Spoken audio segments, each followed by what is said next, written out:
یہ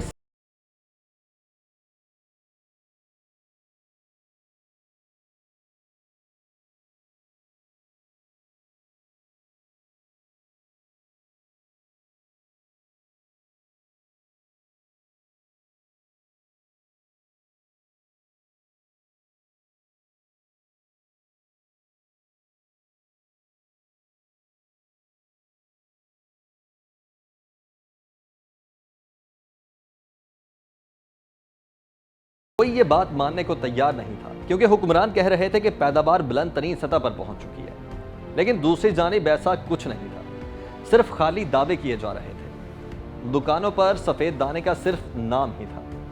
Pakistan economic survey کے مطابق اس سال سفید دانے کی پیداوار کھپت کے بالکل برابر تھی، لیکن پھر بھی بازار میں سفید دانہ بالکل غائب تھا۔ یہ محض قلت نہیں تھی، بلکہ یہ ایک ایسا کھیل کھیلا جا رہا تھا جس نے پورے ملک کو ہلا کے رکھ دیا۔ لوگوں نے پہلی بار حکمرانوں کی طرف دیکھا اور یہ سوال پوچھا کہ کیا یہ کمی زمین نے پیدا کی ہے یا پھر صرف چند طاقتور ہاتھوں نے؟ سفید دانہ یعنی چینی۔ ڈاکٹر محبوب الحق نے اس وقت اس پر تاریخ ساز جملہ کہا، پاکستان کی 66% صنعت صرف 22 خاندانوں کے قبضے میں ہے اور سفید دانہ بھی انہی کے ہاتھ میں ہے۔ یہ جملہ بجلی بن کر گرا۔ ایسا پہلی بار تھا کہ جب عوام نے اس بات کو جان لیا کہ ایک سفید دانہ محض مٹھاس نہیں ہے بلکہ یہ طاقت کا دوسرا نام ہے۔ اس وقت وزیر قانون ایس ایم ظفر نے لکھا کہ سفید دانے کے بحران کا ذمہ دار وفاقی وزیر تجارت عبدالغفور ہوتی ہے۔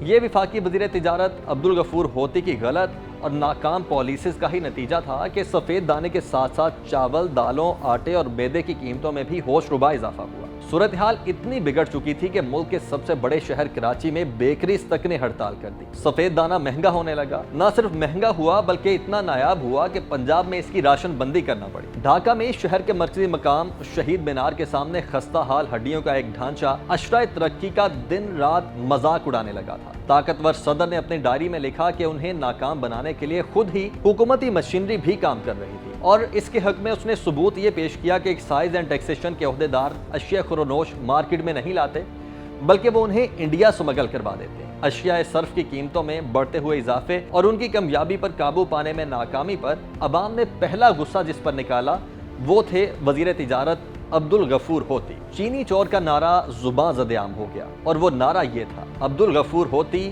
ایوب خان دکھوتی۔ طاقتور صدر کو بہت جلد احساس ہوا اور صدر نے وزیر تجارت عبدالغفور کو ہدایت کی کہ وہ فوری طور پر اپنے منصب سے الگ ہو جائے، لیکن عبدالغفور ہوتی کی طاقت کا اندازہ آپ اس بات سے لگا لیجئے کہ انہوں نے استعفیٰ دینے سے صاف صاف انکار کر دیا۔ اب آتا ہے مارچ 1968۔ کراچی، لاہور اور ڈھاکہ میں ایک ہجوم امڑ آیا۔ یہ صرف سفید دانے کا احتجاج نہیں تھا بلکہ پورے نظام کے خلاف بغاوت تھی۔